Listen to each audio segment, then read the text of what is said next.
NCR north India में शीतलहर, कई इलाकों में 4.2 डिग्री तक पारा पहुंच चुका है। घने कोहरे के चलते विजिबिलिटी बेहद कम। महकमा मौसमियात ने येलो अलर्ट जारी किया है। गाड़ियों की रफ्तार पर ब्रेक लगा दी गई है। वहीं दिल्ली एनसीआर में ऑरेंज अलर्ट जारी किया गया है। ठंड इस वक्त शदीद होती हुई नजर आ रही है और अगले 2 से 3 दिनों तक ठंड से राहत मिलने की कोई उम्मीद फिलहाल नहीं दिख रही है।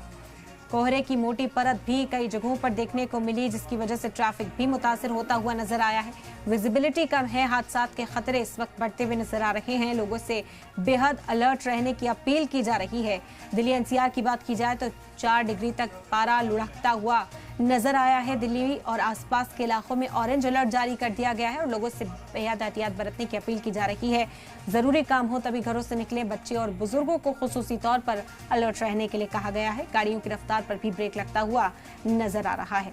मौसम अपडेट इस वक्त आप तक पहुंचा रहे हैं। दिल्ली एनसीआर में कड़ाके की ठंड पड़ती हुई दिखाई दे रही है। ठिठुरन लोगों के बीच देखी जा सकती है। कई इलाकों में 4 से भी नीचे पारा रहा है। घने कोहरे के चलते विजिबिलिटी भी बेहद कम है, जिससे ट्रैफिक भी मुतासिर दिखाई दे रहा है।